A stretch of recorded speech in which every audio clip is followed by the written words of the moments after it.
राम राम भाई सभी को। आज हम अभिनव शर्मा सर का मॉक नंबर 51 सॉल्व करेंगे भाई एसएससी सीजीएल का। तो शुरू करते हैं पहले क्वेश्चन से। कह रहा था mean of 1 square plus 2 square, squares का मीन निकालना है, 20 तक वो दे रखे हैं। तो उसका फॉर्मूला देख लो भाई। एवरेज का क्या फॉर्मूला होता है, n+1 2n+1 डिवाइड बाय 6, ये फॉर्मूला है। टोटल नंबर है 20, तो 20 और एक 21, 20 × 2 40 और एक 41 डिवाइड बाय 6, 2 से 7 से, तो 7 7 चौक 28 बटे में 2, 143 पॉइंट समथिंग वाला, यानी कि 5, ऑप्शन नंबर ए। तो ऐसे क्वेश्चन में आपको क्या करना है, आपको एवरेज का ध्यान रखना है। मतलब एवरेज का अगर आपको ये फॉर्मूला पता है तो आप इजीली कर लोगे। क्या होगा, n+1 × 2n+1 डिवाइड बाय 6। ठीक है। कह रहा when 3 dice is thrown away the probability of getting at least 5 at one dice। तो देखो, एक चीज़ मैं प्रोबेबिलिटी वैसे लिख देता हूँ मैं, क्या होती है, number of favourable outcomes divide by total number of outcomes. ठीक है, जितने फेवरेबल आउटकम्स होंगे डिवाइड बाय क्या होता है, टोटल नंबर ऑफ आउटकम्स। तो देखो, इसने पूछा है कि मतलब एट लीस्ट 5 आए। जैसे मान लो हमने कोई डाइस 3 डाइस थ्रो करे, जैसे 1 आ गया, 2 आ गया, तीसरे में 5 आ गया, ये आ गया कम से कम एक बार। ठीक है, तो हम ऐसा, और देखो जो प्रोबेबिलिटी एक इवेंट की होती है ना, वो होती है 1 में उसके ना होने की। जैसे मैं एक एग्जांपल देता हूँ आपको। मान लो एक हमने सिक्का उछाला, तो उसमें हेड आने की प्रोबेबिलिटी कितनी है, हाफ, और हेड ना आने की प्रोबेबिलिटी कितनी है, 1 - 1/2। तो इस तरीके से मैं आपको बता रहा हूँ। ठीक है, अब देखो हम क्या कैलकुलेट करेंगे, हम ये कैलकुलेट कर लेंगे नो 5। ठीक है, मतलब जैसे जैसे हम थ्रो करेंगे 3 डाइस होगा, उसमें कोई भी 5 ना आए। तो इसके लिए क्या क्या होगा, 5 × 5 × 5, यानी कि क्या आ जाएगा हमारा 125। तो ये तो हो गए हमारे क्या, नंबर ऑफ फेवरेबल आउटकम्स। अब टोटल नंबर ऑफ आउटकम्स निकालने के लिए क्या करते हैं, टोटल जैसे एक डाइस है उसको फेंका तो 1 से 6 तक आ सकते पहले डाइस में, ऐसे ही फिर दूसरे डाइस में 6 तक आ सकते, ऐसे ही तीसरे डाइस में। तो ये कितना हो गया, 216। तो अब पूछा तो हमसे एटलीस्ट 5 का, तो नो 5 का मतलब कोई भी 5 ना है, उसकी प्रोबेबिलिटी हो जाएगी हमारी 125 डिवाइड बाई 216। तो अब कम से कम एक वो आए, एक 5 आए, उसकी क्या प्रोबेबिलिटी हो जाएगी, 1 माइनस, ये लिख लेता हूँ मैं यहाँ पे, एट लीस्ट 15, उसकी प्रोबेबिलिटी। तो 1 - 125 डिवाइड बाई 216, इसमें से इसको माइनस कर देंगे तो क्या आ जाएगा, 216 माइनस 91/216। ठीक है, तो क्या हो जाएगा हमारा ऑप्शन नंबर बी। ठीक है, आगे बढ़ते हैं। कह रहा 2 circles of radius 13 and 15 intersect each other at point A and B. If the length of common कोड is 12 centimetre then the distance between the centers. तो देखो ऐसे दो सर्कल्स दिए हुए हैं, उनमें कॉमन कोड दी हुई है और उनके रेडियस दिया हुआ है। ठीक है, और हमसे क्या पूछ रहा है, डिस्टेंस बिटवीन देयर सेंटर्स, उनके सेंटर के बीच की दूरी पूछ रहा है। तो एक सर्कल का रेडियस है 13, दूसरे का है 15, और जो ये कॉमन कोड है ना ए बी, इस पूरे की लंबाई 12, तो ये इसका हाफ है, तो ये कितना हो जाएगा 6। अब देखो ये दो ट्रायंगल बन गए, ये A O1, ये O2, ये सी मान लेते हैं, A O1। अब देखो ट्रायंगल AO1C, एक ये ट्रायंगल बन गया और एक ट्रायंगल बन गया AO2C। अब इन दोनों केस में क्या लगा देंगे हम, पाइथागोरस थ्योरम निकाल देंगे। ठीक है, तो जो O1C का स्क्वायर है वो किसके इक्वल होगा, 13 का स्क्वायर माइनस में 6 का स्क्वायर, यानी कि 169 माइनस में 36, तो कितना आ जाएगा 133। ये स्क्वायर रूट इधर जाके अंडर रूट बन जाएगा, तो यानी कि इस ये वाली आ गई 133। ठीक है, अब हम निकालते हैं O2C। इसमें अगेन पाइथागोरस लगा देंगे, तो 15 का स्क्वायर माइनस में 6 का स्क्वायर, 225 माइनस में 36, ये कितना आ जाएगा 189। ठीक है, तो हमारा क्या हो जाएगा ऑप्शन नंबर डी। ठीक है, 189। ठीक है, आगे बढ़ते हैं। कह रहे the parameter of a parallelogram is 48 centimetre if the height of the parallelogram is 6 centimetre and length of the adjacent side is 8 centimetre, find its area.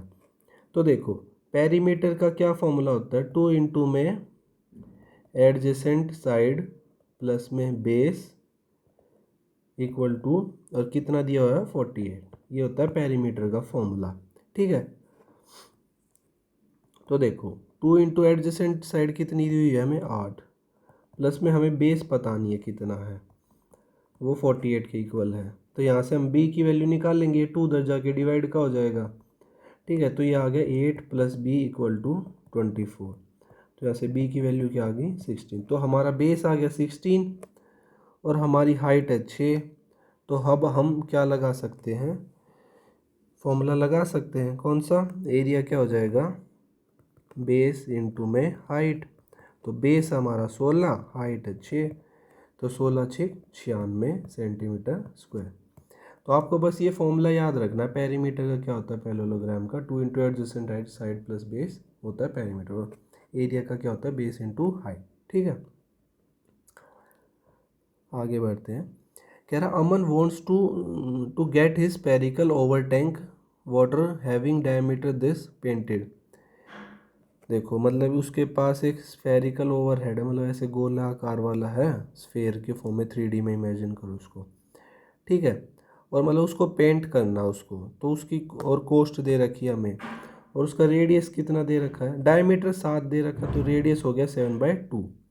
ठीक है, और क्या बताना उसमें, एरिया ऑफ, मतलब उसमें कॉस्ट निकालनी है पेंटिंग की। तो देखो इसका एरिया, ये बाहर वाले एरिया को ही पेंट करेगा। ठीक है, और वो क्या होता है,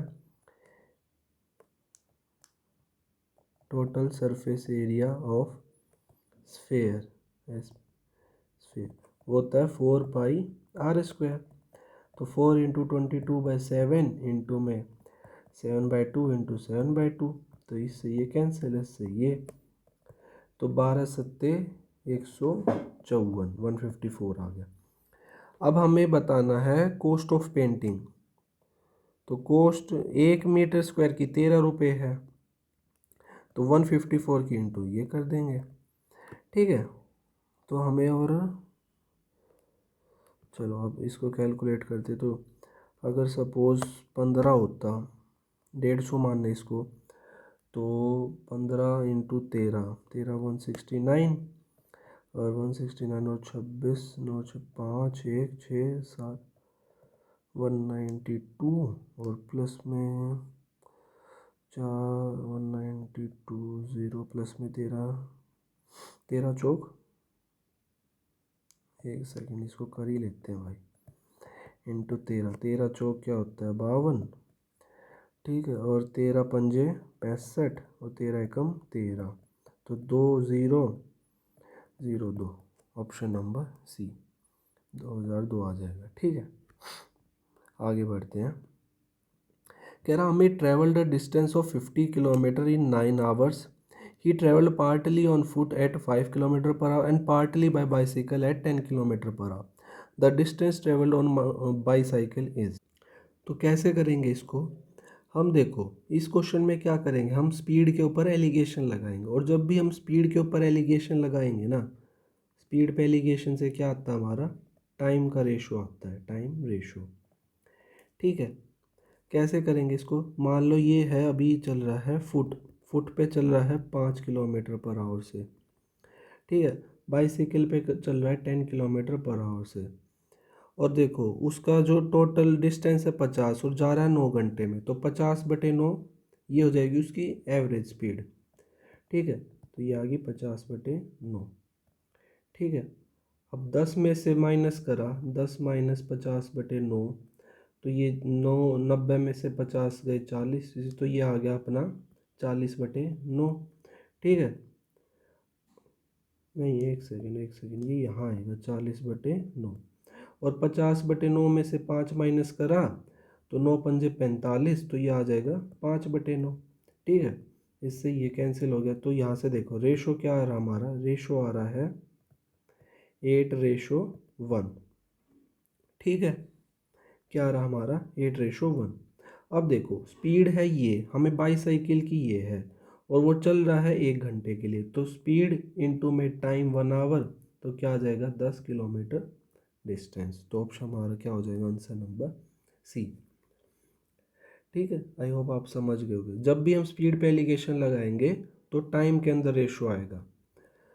स्पीड फुट की दी है, स्पीड बाइसिकल पे, ये कंबाइंड स्पीड है तो एलिगेशन लगा देंगे। तो एलिगेशन कैसे लगाएंगे, 10 - 50, जो बड़ी वैल्यू होगी उसमें से घटा देंगे और जो छोटी होगी उसमें से इसको घटा देंगे। ठीक है, फिर एक कंबाइंड रेशो आ जाएगा, ये टाइम का रेशो है। अगर हमसे ये पूछता फुट पे उसने कितना डिस्टेंस ट्रेवल करा, तो 8 घंटे तक चला और 8×5 = 40 किलोमीटर वो फुट पर चला, अगर फुट का पूछता। ठीक है, आगे बढ़ते हैं। कह रहा है, a man borrow ₹1820 and undertakes to pay back with the compound interest at rate of 20% per annum in 3 equally yearly installment at the end of first, second and third year. What is the amount of each installment? तो देखो ऐसे case में क्या करते हैं, 20% की fraction value क्या होगी, 1/5।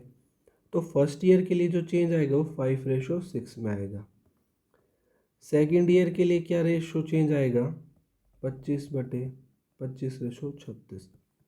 थर्ड ईयर के लिए क्या रेशो आएगा, 125, 5 की क्यूब 6 की क्यूब 216। और जो ये 216 है ना, इसी को हम क्या मानते हैं, एक मंथली वो एक ईयरली इंस्टॉलमेंट मानते हैं। तो अब क्या करेंगे, इनको भी इक्वल बना देंगे 216 के, तो इसको 36 से मल्टीप्लाई और इसको 6 से मल्टीप्लाई। तो देखो ये क्या बन जाएगा, 36 × 5 यानी कि 180, प्लस में 25×6 = 150 और प्लस में 125, तो 5, 8 और 2 10, 5 1, ये आ गया 455। और इसकी क्या वैल्यू दी हुई है हमें क्वेश्चन में, 1820। तो इसका मल्टीपल है क्या, 45 का तो होता है 180। हाँ जा रहा भाई, 4 टाइम्स पे जा रहा है पूरा पूरा। तो हमारी जो ईयरली इंस्टॉलमेंट थी वो थी 216 और एक की वैल्यू है 4, तो इंटू कर देंगे 4, तो क्या आ जाएगा, 16 चौक 64 और 4 दूनी 8, यानी कि जो हमारी ईयरली इंस्टॉलमेंट होगी वो क्या होगी, 864 रुपये। ठीक है, आगे बढ़ते हैं। कह रहा what is the compound interest on a sum of rupees this for एक year 1/4 year at 15% per annum if the interest compounded 5 monthly. तो देखो ये जो हमें देखो 15% पर एनम दिया हुआ, मतलब 12 मंथ का जो इंटरेस्ट है ना वो है 15%। और देखो हमें बताना है 5 मंथ का, 5 मंथ के बेसिस पे उसको कंपाउंड किया गया। और ईयर देखो 12 मंथ तो कंप्लीट है और 1/4 का मतलब 3, यानी कि 15 मंथ का हमें टोटल ड्यूरेशन पे जाना है। ठीक है, अब देखो 12 मंथ का तो है 15%। ठीक है, अब क्या करते हैं हम, 15 पहुँच जाते हैं। 15 कैसे पहुँचेंगे, 5×4 कर देते दोनों साइड। ठीक है, तो देखो 4 से कट गया 3, यानी कि 15 मंथ का जो है वो कितना इंटरेस्ट है, 75/4%। और अब हमें कंपाउंड करना 5 मंथली, तो हम क्या करते, 3 से डिवाइड कर देते दोनों से। तो देखो यहाँ आ जाएगा 5 मंथ और यहाँ आ जाएगा 3 से कटा 25 बार, यानी कि 25/4%। तो 5 मंथ का कितना इंटरेस्ट है, 25/4%। ठीक है, और हमें 5 मंथली कंपाउंड करना है। तो अब इसकी अगर फ्रैक्शन वैल्यू निकाले तो क्या आ जाएगी, 25/4 × 100, यानी कि 4 टाइम्स, यानी कि 1/16। ये इसकी फ्रैक्शन वैल्यू आ गई। अब देखो 8192 इंटू में, अब पहले अमाउंट निकाल लेते, तो 17/16 इंटू 17/16, 17/16। ठीक है, इसको कट कर देते 16 से, तो 5 पे जा रहा है, एक 19 बच गया तो 16 पे गया 19, और फिर 3 बच गया 512 पे। और 16 16 256, और 256 का डबल 2। ठीक है, और ये कितना होता है, 17 7 289, हाँ, और इंटू में 17, 17 की क्यूब ये कितनी होती है 4913। अब इसका भी 2 टाइम्स करना है तो 6 2 और 98। अब इसमें से हमें क्या घटा देना है 8192। तो हमारा क्या आ जाएगा 3 6 और 1, क्या आ जाएगा हमारा कंपाउंड इंटरेस्ट। तो देखो इससे जो आएगा हमारा वो अमाउंट हो जाएगा, और अमाउंट माइनस में प्रिंसिपल कर दिया हमने तो हमारा क्या आ जाएगा कंपाउंड इंटरेस्ट। ठीक है, ये हमारा प्रिंसिपल था, ये हमारा अमाउंट था, तो ये क्या आ गया हमारा कंपाउंड इंटरेस्ट। ठीक है, इसमें बस ये वाला जो पार्ट है ना ये थोड़ा ट्रिकी है कि 5 मंथ का वो कितना मतलब इंटरेस्ट रेट होगा वो हमें कैलकुलेट कर निकाल लिया ना एक बार, फिर तो सिंपल क्वेश्चन है। ठीक है, कह रहा है a watch dealer sells watches at rupees this per watch, however he forced to give two successive discount of this, what is the mark price। तो देखो डिस्काउंट दिया 10% का तो 10 से 9 होगी, 20% की फ्रैक्शन वैल्यू 1/5 होती है, तो यानी कि 5 का डिस्काउंट दिया मतलब 1 का डिस्काउंट देके 4 पे 50/36, और इसकी वैल्यू दे रखी है हमें 22 5 9 3 6। ठीक है, तो किससे काट लेते हैं 9 से काट लेते हैं, 9 से कटेगा कितने पे जाएगा 2 पे, 4 45, 45 का 5 गया 1 और 0 4 कंप्लीट कट गया।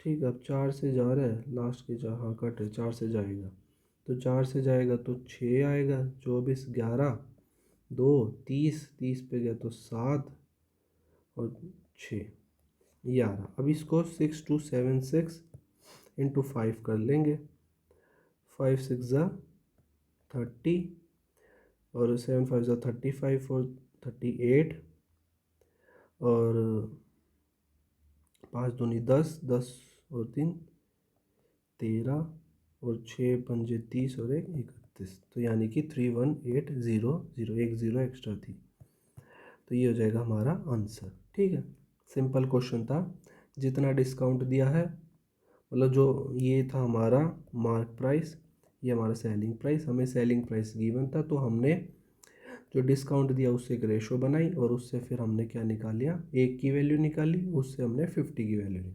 ठीक है, कह रहा है if a 6 digit number 5x2y6z is divisible by 7 11 और 13। तो देखो 7 11 और 13 इनका जो डिविजिबिलिटी रूल कहता है ना, जो मतलब 6 डिजिट की नंबर होगी ना वो आपस में रिपीट होनी चाहिए, जैसे ए बी सी इस टाइप की फॉर्म में एग्जिस्ट करती है, क्योंकि जब हम इनके मल्टीप्लाई करेंगे तो कितना आ जाएगा 91 इंटू में 11, ये आता है 1001। तो इसका जो भी मल्टीपल होता है ना वो इसी फॉर्म में होता है ए बी सी। तो देखो अब वो इससे सबसे डिविजिबल है, तो जो ये नंबर होगा ना 5x2y6z ये क्या हो जाएगा 562 मतलब वो 3 3 के पेयर में वो रिपीट होता रहेगा। तो x की वैल्यू आ गई हमारी 6, माइनस में y की वैल्यू आ गई 5 और प्लस में 3z की वैल्यू क्या थी 2 2 दिए 6, तो 12 में से 5 गए यानी कि 7, तो हमारा क्या आंसर हो जाएगा ऑप्शन नंबर सी। हाँ भाई देखो ये वाला जो क्वेश्चन है ना इसको हम कर रहे हैं स्किप। ठीक है, ये थोड़ा अलग क्वेश्चन है। ठीक है, इसको अभी के लिए स्किप कर देते हैं, इसको बाद में देखेंगे। ठीक है,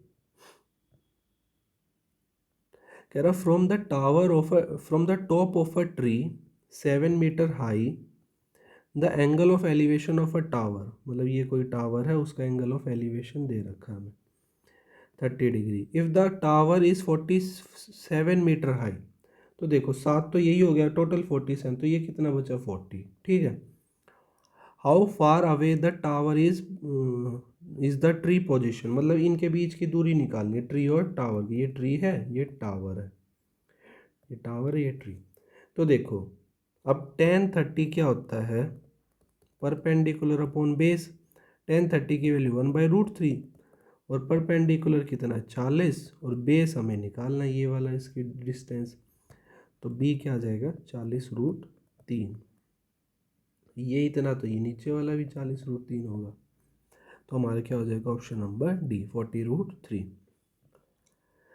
पूछ रहा है which of the following is a rational number. तो देखो रेशनल नंबर क्या होते हैं जिसको हम p/q की फॉर्म में रिप्रेजेंट।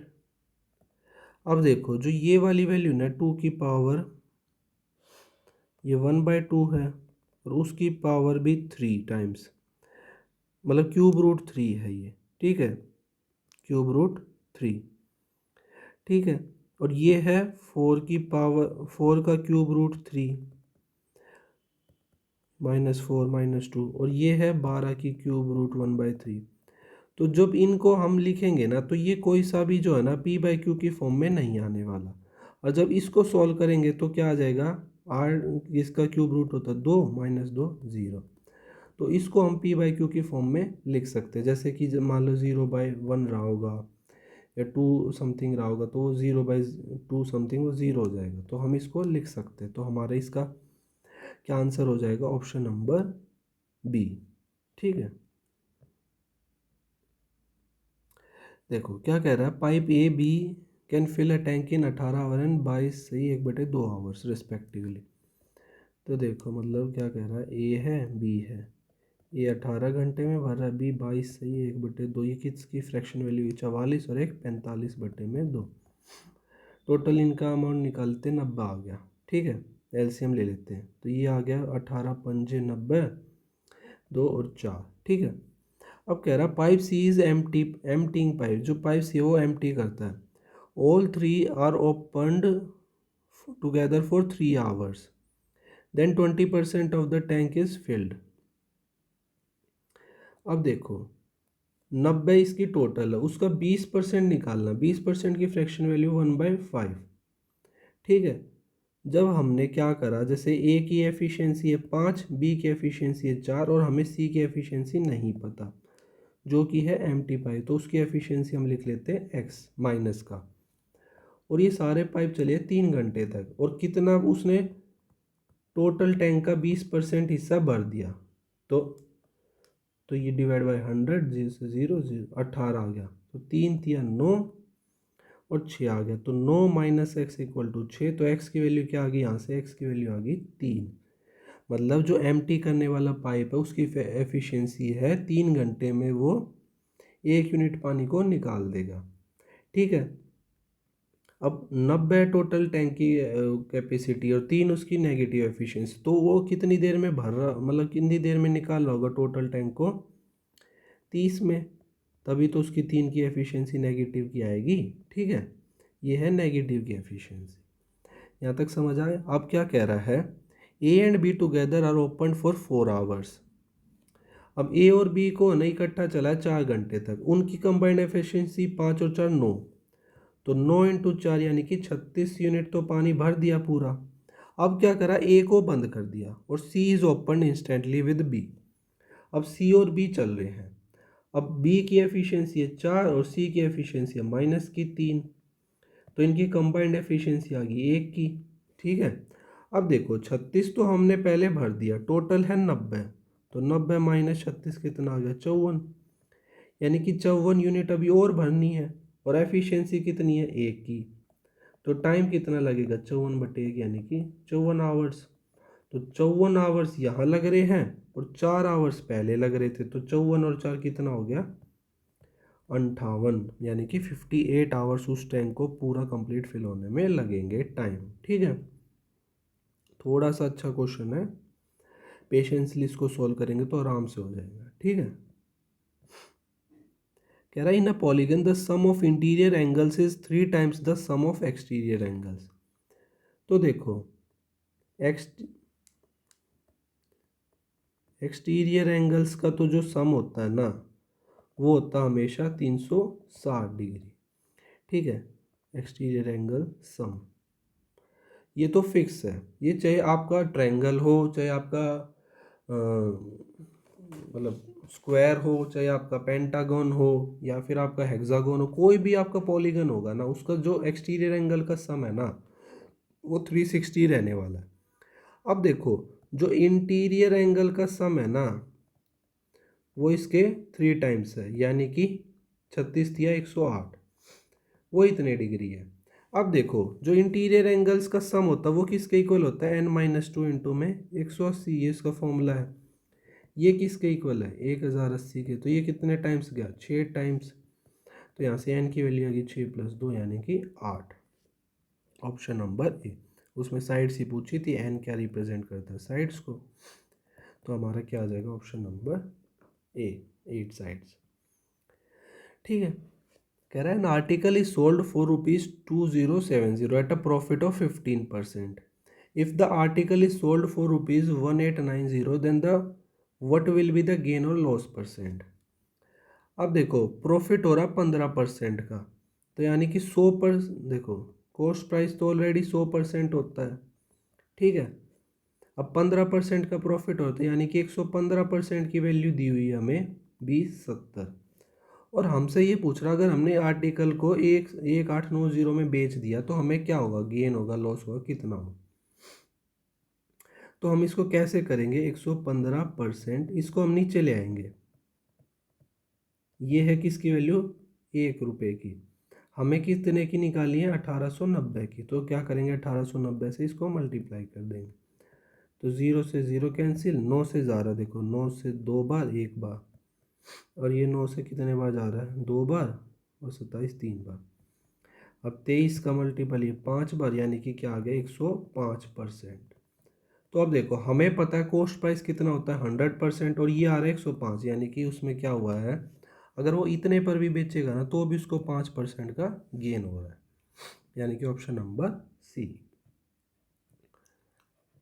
देखो क्या कह रहा है, what should be subtracted from 10, 18, 14 and 26 so that the resulting number become proportional. तो देखो ऐसे क्वेश्चन की क्या ट्रिक है, सारे नंबर्स को पहले ऐसे लिख लेना है, फिर क्या करना है, पहले 2 नंबर का डिफरेंस लेना है और लास्ट वाले 2 नंबर का डिफरेंस लेना है। इनका डिफरेंस आ गया 8, इनका कितना आ जाएगा, इनका आ जाएगा 12 का। अब देखो इनकी रेशो ले लो, रेशो 8:12, यानी कि 2:3, 2:3 आ गया ये, ठीक है। ये तो हो गया अलग। अब देखो अब क्या करना, हमें पहला नंबर फर्स्ट और थर्ड को उठाना है। फर्स्ट है 10, उसको मल्टीप्लाई करना है दूसरे वाले रेशो से, यानी कि 3 से, माइनस करना है 14 और लेना है दूसरे वाला रेशो, यानी कि पहले वाला, इंटू 2, 30 - 28, यानी कि आ गया 2, ठीक है। अब देखो ये जो वैल्यू आएगी ना, और जो रेशो का डिफरेंस है, इस रेशो का डिफरेंस है 1 का, ये value divide by difference in ratio, वो कितना है 1 है, तो 2/1, यानी कि 2 ही। तो हमारा इसका क्या आ जाएगा कि मतलब उसके अंदर हम क्या माइनस करें कि जो है हमारा प्रोपोर्शनल में बन जाए, तो वो होगा option number B, option D. अब इसको मैं सेटिस्फाई भी करके दिखा देता हूँ, 2। जैसे देखो 10 में से 2 घटाया 8, 18 में से 2 घटाया 16, 14 में से 2 गए 12, और 26 में से 2 गए 24। तो 1/2 यहाँ भी आ रहा है, 1/2 यहाँ भी आ रहा है, ठीक है। तो हमारा क्या हो जाएगा, ऑप्शन नंबर डी। तो देखो अगर ऐसे केस में तो हम डायरेक्ट ऑप्शन से भी कर सकते हैं, लेकिन सपोज ऐसे पूछ लेता 3x + 1 और मतलब 4x + 7, इसका जो मीन प्रोपोर्शन बता दो, तो हम क्या करते, जो ये नंबर हमने सब्ट्रैक्ट करा ना उसको फिर यहाँ पे रखते एक्स की वैल्यू, फिर उसके हिसाब से ऑप्शन होते हैं ना, तो हम डायरेक्ट नहीं कर सकते, फिर तो हम ऑप्शन ही रखते रह जाते कुछ कुछ। तो इसीलिए ये वाला तरीका बेस्ट है, ठीक है। इन a cyclic quadrilateral ABCD, BC is diameter of circle। ऐसे BC डायमीटर हो गया, BC, तो ऐसे रहा होगा ABCD। अब देखो क्या कह रहा है, एंगल BCA, BCA, BCA ये वाला एंगल दे रखा हमें 19, और एंगल CAD, CAD ये वाला एंगल हमें दे रखा है 32। हमसे पूछा है ACD, ये वाला पूछ रहे हैं हमसे। तो अगर हम किसी तरह ये वाला एंगल निकाल ले तो हमारा पता चल जाएगा। ठीक है, अब देखो जो सेमी, ये अब क्या है, एक सेकेंड, ये हमारा क्या है, पूरा सेमी सर्कल है, और सेमी सर्कल में जो भी कोण बनता है वो कितने का बनता है, 90 का। तो देखो 90 और 19 और 180 में से इसको घटा देंगे तो हमारा ये एंगल आ जाएगा, और उस एंगल से हम ये वाला एंगल निकाल लेंगे। ठीक है, समझ रहे हो ना। तो फिर हम क्या करेंगे इससे, अच्छा देखो हम क्या लिखते हैं, एंगल बी, एक second, angle A B C क्या होता है हमारा, 180 माइनस में 90 प्लस में 19, और फिर हम लिखते हैं एंगल ए डी सी, वो क्या आता है, 180 माइनस में 180 प्लस का 90 प्लस में 19। तो इससे कैंसिल हो, तो हम क्या लिख सकते हैं, डायरेक्ट इन दोनों का सम रहा होगा ये वाला एंगल, यानी कि 90 और 19 क्या हो जाएगा हमारा, 109। ठीक है, ये हो गया हमारा एंगल, एक सेकेंड, ये वाला एंगल कितना हो गया, 109, और 32 दूसरा एंगल है, तो 9 और 2 11, 141 आ गया। अब 180 में से घटा देंगे तो x क्या आ जाएगा, 180 में से घटाएंगे तो 39। तो हमारा क्या हो जाएगा, ऑप्शन नंबर डी आंसर हो जाएगा। ठीक है, कह रहा है in a linear race of 1000 metre Saloni beat Shweta by 100 metre while Shweta beat Saloni by 150 metre. How many metre does Saloni beat Sonam in the same race. तो देखो 3 कंटेस्टेंट है, एक है सलोनी, सेकंड है श्वेता, और थर्ड है सोनम। 1000 मीटर की रेस है, तो देखो सलोनी इसको हरा रही है श्वेता को, मतलब ये 1000 मीटर भाग रही है तो वो 100 मीटर पीछे रह जा रही है, यानी कि ये 900 मीटर ही भाग पा रही है। अब दूसरा केस क्या है, जो श्वेता है ना वो बीट करिए सोनम को बाय 150 मीटर, मतलब अगर श्वेता 1000 मीटर पूरा भाग रही है तो ये 150 मीटर कम, यानी कि 850 भाग रही है। तो अब क्या करेंगे, इनकी रेशो ले लेते हैं। ये आ गया 10:9, और ये आ जाएगा 20:17। अब इनका एक कंबाइंड रेशो बनाते हैं, तो यहाँ 20 और यहाँ पे आ जाएगा 9, तो ये आ गया 200, और ये आ गया 180, और 17 नीम 153। ठीक है, अब देखो टोटल रेस थी 1000 मीटर की। ठीक है, ये आगे उनके रिस्पेक्टिव रेशो, जब मतलब ये 200 मीटर जाएगा तो ये इतना। अब देखो हमें बताना है सलोनी और ये जो लास्ट वाली सोना, इनका डिफरेंस देखो यहाँ पे इनका डिफरेंस है 47 का, और ये 200 मीटर की रेस नहीं है, ये है 1000 मीटर की रेस। तो कितने टाइम्स है, 5 टाइम्स। तो अब क्या करेंगे हम, 47 को भी 5 से मल्टीप्लाई कर देंगे, सिंपल।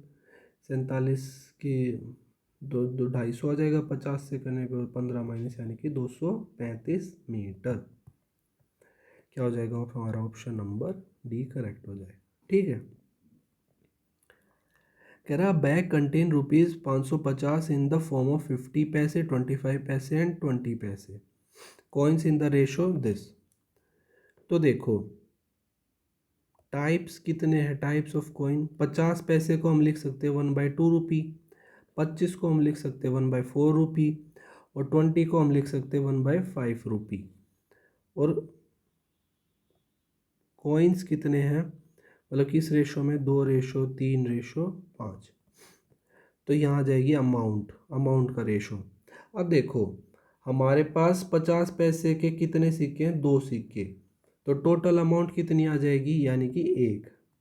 ये आ जाएगी 4:3, ये आ जाएगा 1। ठीक है, और फिर इसकी वैल्यू दे रखी है हमें 550, मतलब फिर रेशो से हम निकाल, हमसे क्या पूछ रहा है, the difference between the amount that contributed bye 50 पैसे एंड 20 पैसे कॉइन। तो देखो ये 50 पैसे वाले थे, ये 20 पैसे वाला केस था, ये 25। तो 50 पैसे से भी हमारा 1 रुपया आ रहा है, और 20 पैसे से भी 1 आ रहा है। तो अब हम चाहे रेशो में ही देखो हमारा सेम आ रहा, तो हम अगर जब एक्चुअल में लेंगे तो भी सेम आएगा। तो यानी कि जितने रुपए हमारे पास 50 पैसे के मिला के होंगे ना, उतने ही 20 पैसे के मिला के होंगे। तो हमारा क्या आ जाएगा, इनके बीच में कोई डिफरेंस नहीं। मान लो ये 50 रुपये रहे तो ये भी 50 ही रहे होंगे, ठीक है। तो हमारा क्या हो जाएगा, ऑप्शन नंबर डी करेक्ट हो जाएगा, ठीक है। कह रहा what annual instalment will discharge a debit of this in 4 years at 12% per annum.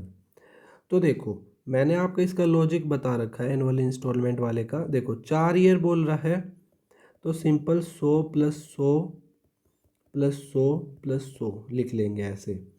अब देखो लास्ट वाली तो अमाउंट 4th year के एंड पे ही पे कर रहे हैं हम, तो उस पर तो हम कुछ इंटरेस्ट बचा नहीं रहे। इस पे कितना बचाएंगे, 12% इंटरेस्ट रेट है तो इस पे बचा लेंगे 12। अब ये 2 साल पहले हम दे रहे हैं तो 2 गुना बचा लेंगे इस पे 24। ये हम 3 साल पहले दे रहे हैं तो इस पे कितना बचा लेंगे हम 36। ये हमने सेव कर लिया अमाउंट। तो हमारा टोटल अमाउंट कितना हो जाएगा 400 प्लस में ये कितना आ जाएगा 36 और 36 72, यानी कि ये पैसा हमारा क्या है डेबिट। और इस कितने के डेबिट के इक्वल है 5664 के, तो यानी कि डिवाइड बाय 472। और यहाँ से हमें किसकी वैल्यू निकालनी है एनुअल इंस्टॉलमेंट की, वो कितनी मानी थी हमने 100। तो देखो यहाँ से किसी से डायरेक्ट कट रहा है ये, मेरे को 12 पे ही ज़्यादा चांस लग रहे हैं। इसको 12 से हम मल्टीप्लाई करके देख लेते हैं इसको एक बार। 4 और 94 और 472 यानी कि 4 6 6 5, हाँ पूरा पूरा कैंसिल हो रहा है। एक सेकेंड, तो ये कितने टाइम्स चला गया 12 टाइम्स, तो 12 × 100 यानी कि 1200 हमारा क्या आ जाएगा एनुअल इंस्टॉलमेंट, ठीक है। देखो क्या कह रहा है, सम become 10,000 in 10 years on simple interest at the rate of 10% per annum. What is the total interest of the 10 years? हमें इंटरेस्ट बताना है, ठीक है। देखो जो प्रिंसिपल होता है ना इनिशियली वो होता है 100%, और अब जो अमाउंट होता है वो क्या होता है प्रिंसिपल प्लस में सिंपल इंटरेस्ट, ठीक है। अब देखो यहाँ पे 10 साल के लिए दिया है और 10% रेट पे दिया, तो यानी कि 100 हो गया। तो यानी कि इसमें क्या हुआ, हमारा जो सिंपल इंटरेस्ट है ना वो भी 100% हो गया, समझ रहे हो, ठीक है। और अब क्या कह रहा है, जो सम है ना वो 10,000 बन गया। तो यानी कि इसमें क्या कह रहा है, प्रिंसिपल हमारा 100%, सिंपल इंटरेस्ट हमारा 100%, यानी कि 200% की वैल्यू हमें दे रखी है 10,000, ठीक है। तो ये कितना टाइम्स हो जाएगा, यानी कि आ गया 50, मतलब 1% की वैल्यू आ गई 50।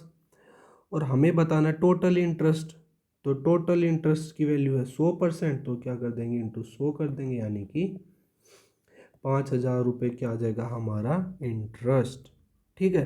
बाकी हम इसको बेसिक फॉर्मूला जो है सिंपल इंटरेस्ट का P/R/T/100 उससे भी कर सकते हैं, लेकिन ये थोड़ी स्मार्ट अप्रोच है, आपको पेपर में यही यूज़ करनी है, ठीक है। What is the value of this. तो देखो इस वाले क्वेश्चन में ना कोई भी फॉर्मूला नहीं बन रहा आपका, तो आपको ये मैन्युअली सॉल्व ही करना पड़ेगा। तो देखो 3.6 अगर हम ऊपर से कॉमन ले लेते हैं तो 1.62 + 0.48, तो 2 इसमें जोड़ देंगे 50, यानी कि 16 में 5 जोड़ रहे एक तरीके से, यानी कि 2.1 ये ऊपर बन गया हमारा। अब देखो नीचे वाले केस में 1.8 सब में है, तो हम क्या करते हैं 1.8 को कॉमन ले लेते हैं, यहाँ बच गया 0.8। और देखो 18 6 क्या होता है हमारा 108, और हमने 1.8 कॉमन ले लिया तो 6 बच गया यहाँ पे। अब 6 थी 18, लेकिन एक पॉइंट है तो यहाँ आ गया 1.8। अब 216, ठीक है, 216 को लिख सकते हैं हम 36 × 6, और उसको लिख सकते हैं हम 18 × 12। अब इसमें से क्या करा हमने 1.8 कॉमन ले लिया, तो यहाँ पे क्या बच जाएगा 1.2। अब ये देखो ये कितने टाइम्स है 2 टाइम्स, अब ऊपर बन गया 2 × 2.1, और ये कितना बन जाएगा, ये माइनस होके 0.6 और 0.8 यानी कि 1.4, पॉइंट से पॉइंट कट गया, तो ये कितना आ गया 3 और 2, तो यानी कि क्या आ गया हमारा ऑप्शन नंबर डी 3। तो बस थोड़ा सा कैलकुलेटिव है क्वेश्चन, बाकी कुछ नहीं है, इसमें कोई फॉर्मूला नहीं लग रहा, इसलिए आपको ये सॉल्व ही करना पड़ेगा, ठीक है। इसकी वैल्यू फाइंड आउट करनी है, इसको तो यहीं पे करेंगे। तो 64 का अंडर रूट 8, 73 और 8 81। अब 81 का अंडर रूट आ जाएगा 9। अब 36, 27 और 9 36, 36 का अंडर रूट 6, और 6 और 3 9, और 9 का अंडर रूट क्या हो जाएगा, ऑप्शन नंबर बी 3। ठीक है, लास्ट क्वेश्चन हमारा क्या कह रहा है, A and B can complete a certain work in 15 days and X days respectively. C is 25% less efficient than A. तो ए है, बी है और सी है। ए उसी काम को 15 दिन में कर रहा है, बी एक्स दिन में कर रहा है। और जो सी है ना वो 25% लेस है। 25% की फ्रैक्शन वैल्यू 1/4। तो अगर ए की एफिशिएंसी 4 है तो सी उससे एक कम 3 एफिशिएंसी का है। अब देखो ए काम को कर रहा है 15 दिन में, 4 की एफिशिएंसी से जो टोटल वर्क आएगा वो यहाँ से आ गया हमारा 60। ये तो हमने निकाल लिया टोटल वर्क। ठीक है, अब कह रहा है all the 3 worker works together for 4 days and the remaining works get completed by B and C together in the next 4 days. B alone can work 25% of the original. ठीक है, तो देखो सी की एफिशिएंसी है 3 की, ठीक है, और टोटल वर्क है 60, तो कितने दिन में कर देगा इसको, 20 दिन में। ठीक है, यहाँ से ये निकाल लिया हमने। और बी की एफिशिएंसी हम मान लेते हैं बी ही है एफिशिएंसी। अब देखो क्या कह रहा है, तीनों ने वर्क चालू करा 4 दिन तक, ये आ गया उनके एफिशिएंसी, ये है उनके डेज। तो एफिशिएंसी को लेते हैं हम 4 प्लस बी प्लस 3, क्योंकि तीनों एक साथ काम कर रहे कितने दिन तक, 4 दिन तक। प्लस में अब जो बचा हुआ काम है वो बी और सी कर रहे हैं, तो बी की एफिशिएंसी बी है, सी की एफिशिएंसी 3 है, वो 4 दिन तक, और वो टोटल काम को कर दे रहे, और टोटल काम कितना है 60। तो देखो यहाँ से क्या आ जाएगा, 4 और 3 7, 7 चौक 28, प्लस में 4 बी, प्लस में 4 3 12, प्लस में 4 बी इक्वल टू 60। तो 28 और 12 40, 40 उधर जाके माइनस का हो जाएगा, यानी कि 8 बी इक्वल टू 60 माइनस 40 20। तो बी की जो एफिशिएंसी आ गई हमारी वो क्या आ गई 20/8। ये आ गई हमारी एफिशिएंसी। हमसे क्या पूछ रहा है, बी अकेला 25% काम को कितने दिन में कर देगा। तो बी की जो हमें डेज निकालने वो total work divide by time होगा। तो टोटल वर्क है 60, उसका लेना है हमें 25%। 25% की फ्रैक्शन वैल्यू 1/4, और बी की एफिशिएंसी है 20/8। ये 8 अब क्या होगा, ये 2 पर चला जाएगा इंटू 8, तो ये 2 टाइम्स ये 3, यानी कि 6 डेज में वो क्या करेंगे, पूरा कंप्लीट काम को कर देंगे। तो यहाँ पे हमारा मॉक होता है ख़त्म। धन्यवाद।